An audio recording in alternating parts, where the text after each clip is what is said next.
Hello again, everyone, and welcome back to Reddit Aliens. I'm John, and as always, thank you so much for being here. Good topic for you today. Let's do it. Hunters and hikers of Reddit, what's the creepiest thing you've experienced while in the woods? Please remember to like, share, and subscribe.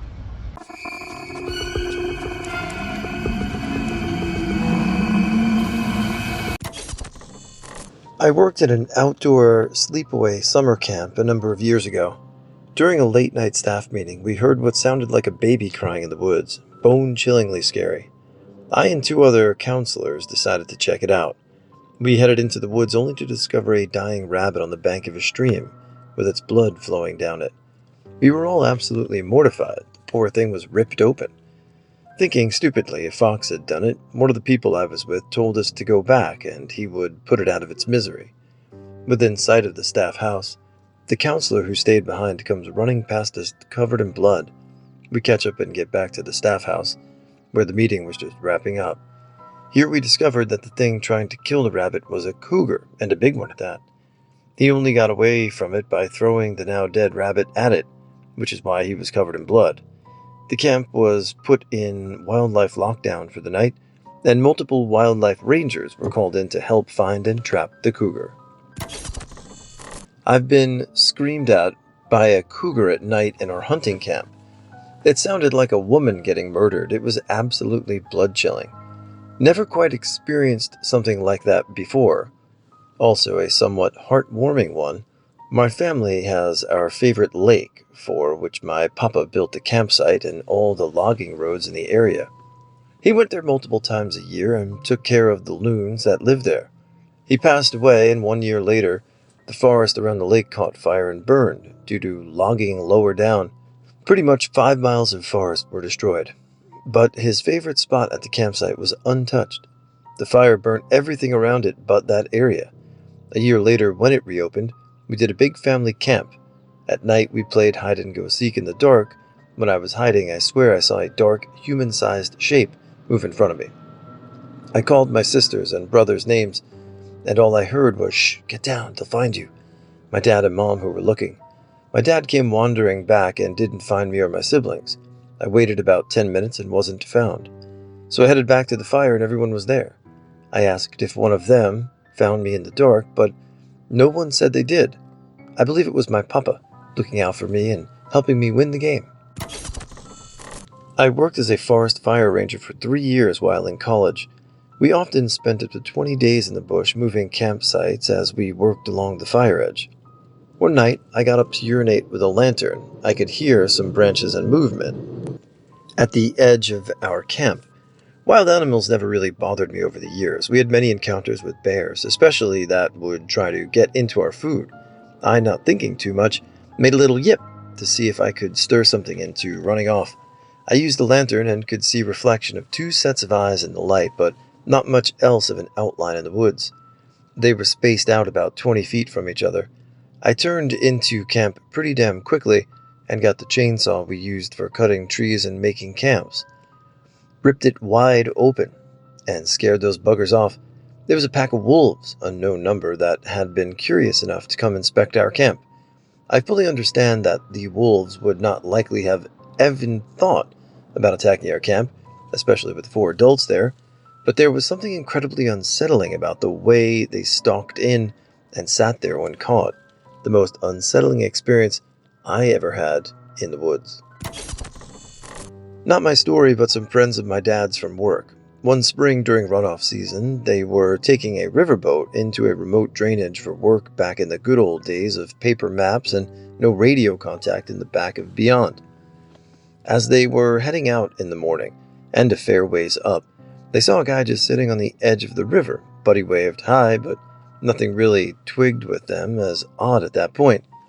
They were way far out at that point, beyond maintained roads, but this is hunter and trapper territory a bit, so it's not unheard of to see people. They never saw a camp or tent or anything, just that guy. On the way out, the guy was sitting in the same spot and did the same little wave, still no camp. They thought it over for a moment and just felt weird about it. So they turned around to go back to talk to him and see what was up. They got back to him and talked to him. He had crossed the Rockies and had lost his pack in a river crossing and just kept wandering. No food. It's early spring, so not a lot of food is available from the land. He was starving and had sat down to die. And at that point, he was seen. He thought he was dead already.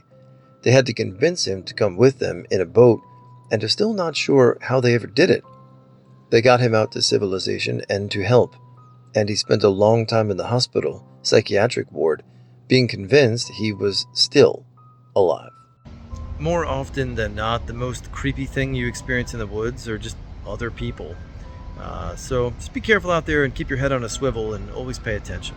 Have a great day, guys. About 15 years ago, my buddy and I decided to go for a last-minute overnight backpacking trip near Holly Jim Canyon in Orange County, California.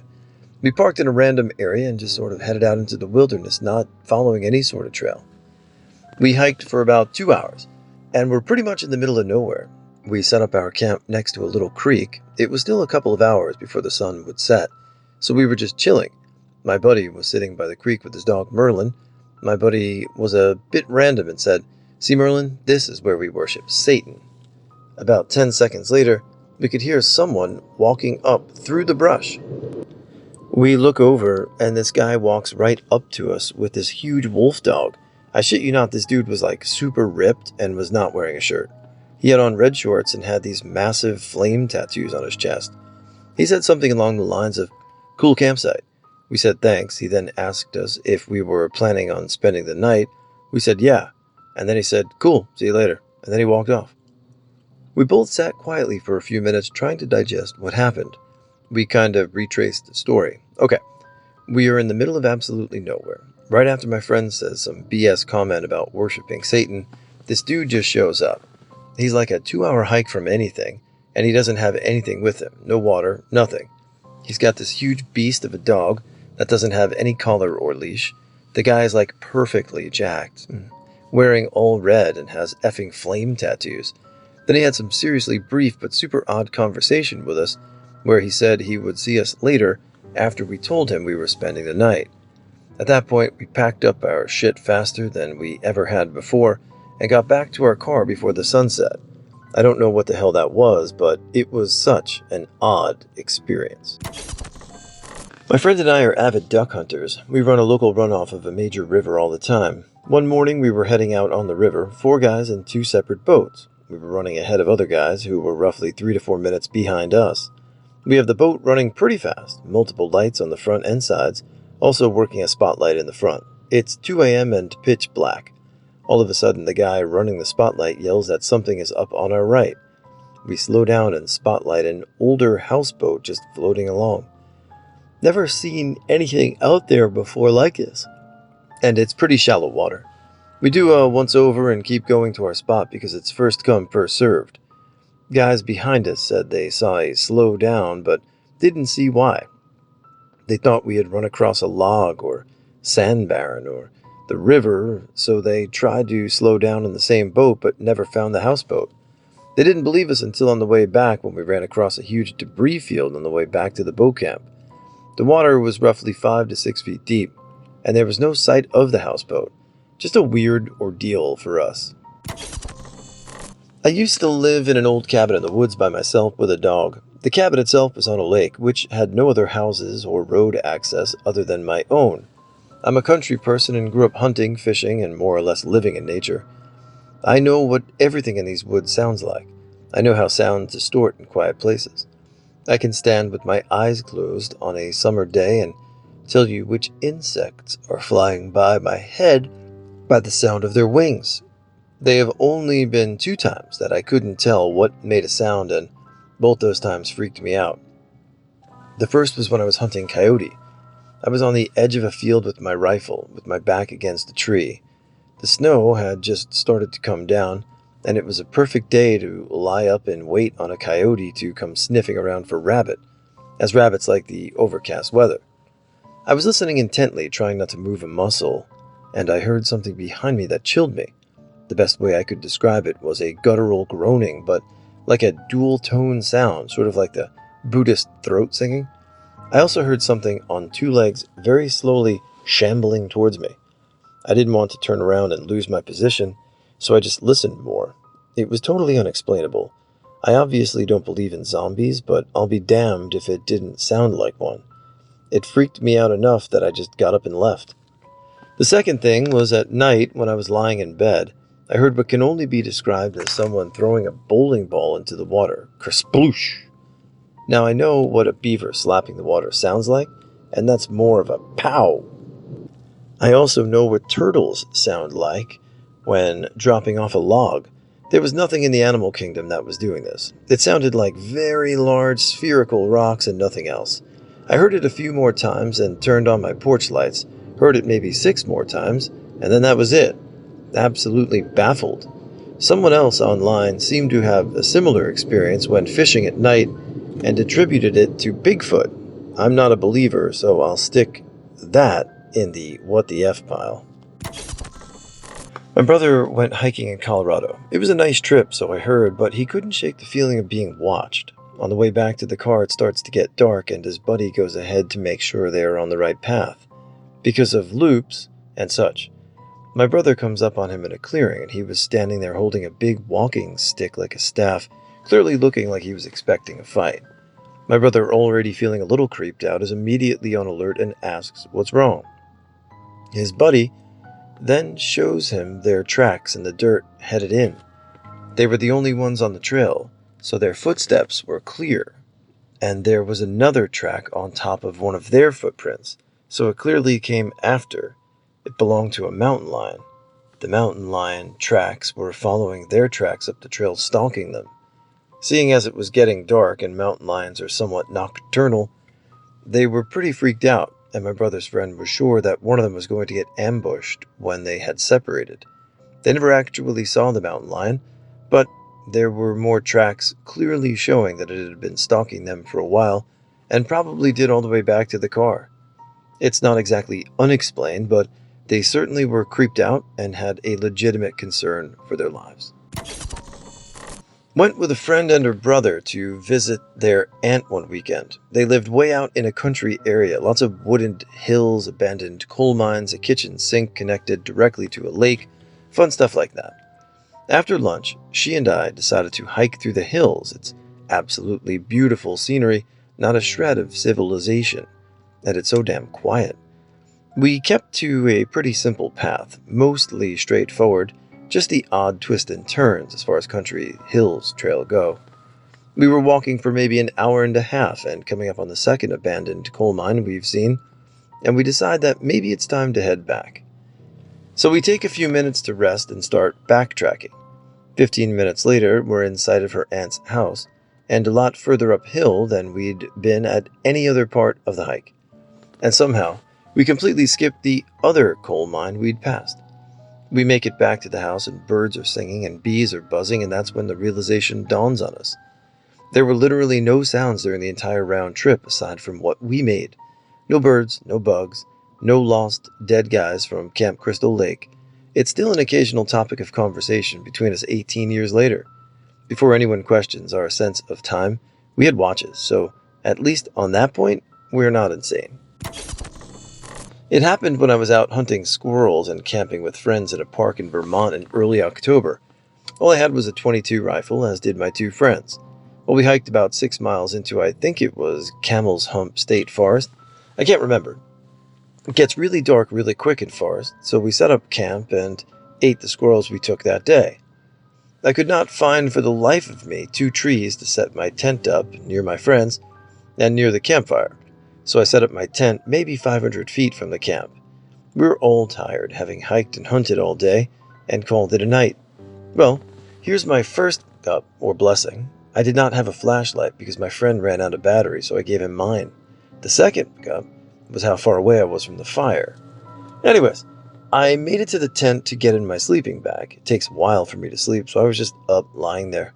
All of a sudden I hear what sounds like trees falling and breaking, loud cracks from the trees breaking and brush moving about, but it's far off. For the next 20 minutes it seems, about the same distance away.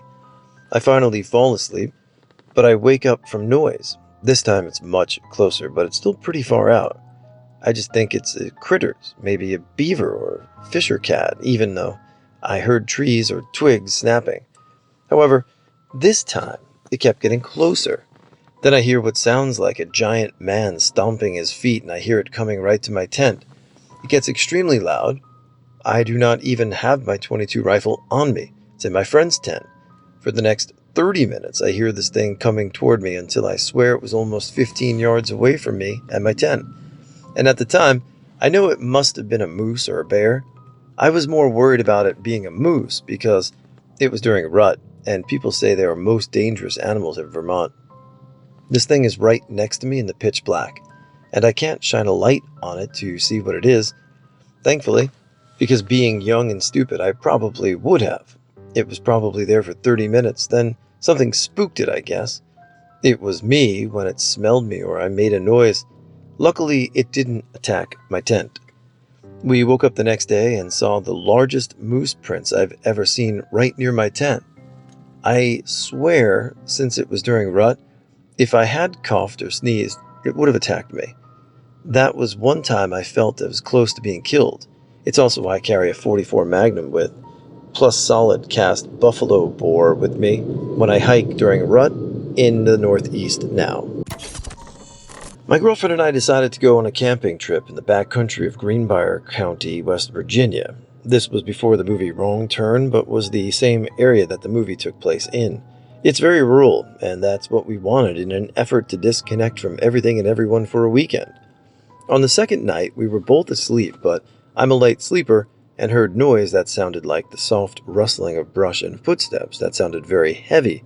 I woke the girlfriend, who also heard the noises, and I grabbed my pistol with a weapon-mounted light.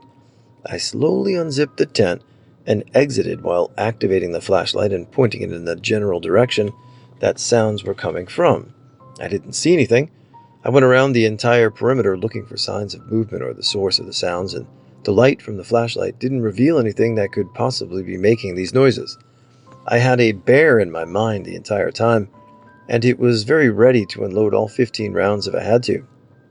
After several tense moments of silence, I returned to the tent, but I couldn't go back to sleep for a couple hours because I was listening for more creepy sounds from this back abyss of the forest. Nothing. Finally, tense and sweaty, sleep. At first light, I left the tent but had my gun with me, holstered just in case.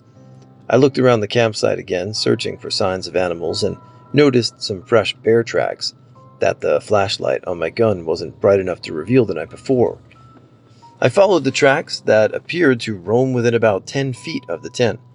Another camper a few hundred yards from our campsite also heard mysterious sounds in the night and also found bear tracks. It was intense in our tents, being within a few feet of a bear while sleeping. Other than that creepy night, the remainder of the trip was awesome and the area was beautiful. I live in Alaska. I have a few. They all take place at a camp that used to be a gold mine town. In the first story, I was walking along a dirt road with friends and my sister. When we got to a mountain next to the road, we felt creeped out. We decided to continue walking. It was the middle of the day anyway.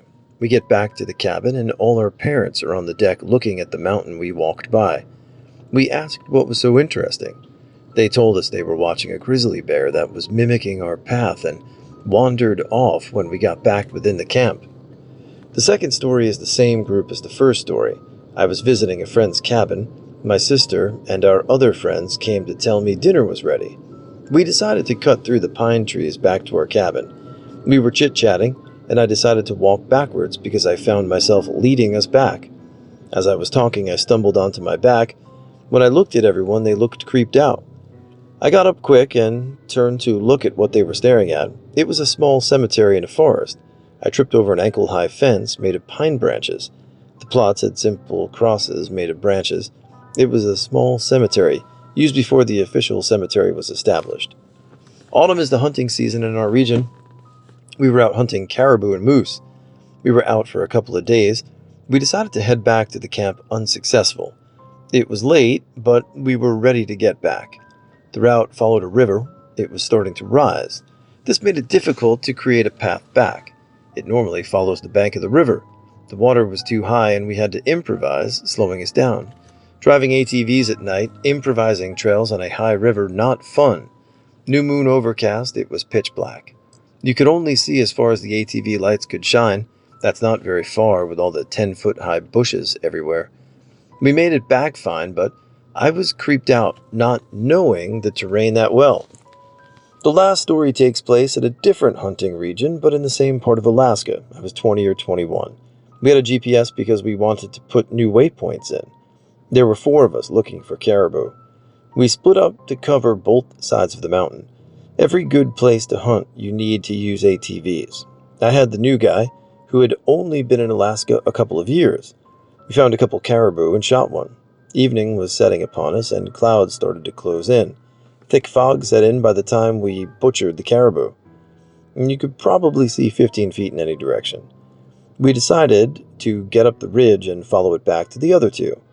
They saw the fog rolling in and left the trailer with a waypoint mark on the GPS. Even with the lights on, we didn't find each other until we were about 100 feet apart. We followed the GPS back to the trailer and hitched it back to one of the ATVs. We set a cabin, used by the mining company. We have keys to it, if we need it. We know the area pretty well, but when you can only see 15 feet in front of you, it's hard to navigate. My dad tries navigating using just GPS. We had to constantly adjust for cliffs, deep rivers, cut banks, and all the tundra brush. Too thick and high to drive through. We were out lost in the fog for 5 hours, late at night. It would drizzle every once in a while. Finally, we found a part of the trail we knew and followed it to the cabin. By this point, we could see about 100 feet in any direction. When my brother and I were young, my grandpa started teaching us how to hunt and basic bushcraft. Every time we went back to East visit, live in California, family is from West Virginia, we'd go off in the woods for about a week at a whack, barring, bagging, anything big, in which case we'd clean it and head home to get it in a freezer.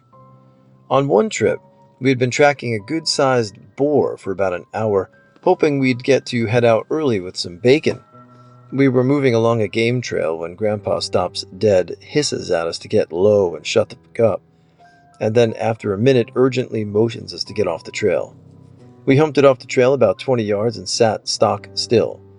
A couple minutes later, something big came along the trail and stopped where we got off. I assumed it was moonshiners or a bear until I heard it start making a weird grunting, snuffling sound with an odd low-pitched hoot, and again. When I looked back at Grandpa, it was the first time I'd ever seen an expression on his face, other than laughing, serious, or poker-faced. He was afraid and not trying to hide it. That's when I knew I was going to die. Grandpa was a Marine, had served in 2 wars, and I'd personally witnessed him chase bears down with a map handle without batting an eye. This was not an easy man to rattle. We sat back to back for about 10 minutes waiting for whatever it was to leave and another 20 after to make sure. Then Grandpa signaled us to move back towards the camp, but not back on the trail. When we got to camp, Grandpa had us break camp, pack everything, and toss it in the truck while we sat on watch with the shotgun. When we drove out, we asked him what that was all about. He said, "We're done hunting for this trip. I'll explain more about that bastard when you boys are old enough to be properly scared," and refused to say anything else. We never got out of him what it was. He and Grandma moved to Phoenix about 5 years later, and he passed a couple years after that. I'd always meant to ask him, but never thought to bring it up when we'd visit. Does canoeing count? This happened in Florida during a visit to my mother while I was in college. She was dating someone new and had planned an outing for the first 3 of us to rent a canoe at a nearby state park. That seemed reasonable enough. I was outdoorsy and had rowed a few dinghies before. Mom's parents come from money, so she had done the whole country club and yacht thing when she was younger. We can handle a canoe, right? Well, Mother and I were never close. Dad had custody after the divorce, so what followed probably seems like comedy in retrospect. I'm about average height for a woman, slim, 5'5", 120. Mom's a little shorter and a little heavier. Mom's new beau weighed as much as both of us put together, and he had the perfect combination of enthusiasm and incompetence to be an absolute terror in an altogether infested river. Remember, This is Florida. All rural rivers have alligators. This guy boasted about supplying motive power, leaving me to steer. It was all I could do to keep us from running into the mangroves. He also shifted his weight suddenly, nearly capsizing us repeatedly. And the laws of physics are both not on my side about compensating for that. Forget taking feedback. This dude was in his own world. He kept this up even after I saw an alligator surface, make eye contact, and submerge. Now, alligators aren't the most aggressive species of crocodilian. They don't regard fully grown humans as lunch, and they aren't likely to attack us unless they feel threatened. Yet I didn't want to test that wisdom by, ending up in the water, which was murky and disgusting, even if other apex predators weren't an issue. And this guy's actions were so haphazard that he might really alarm the gators.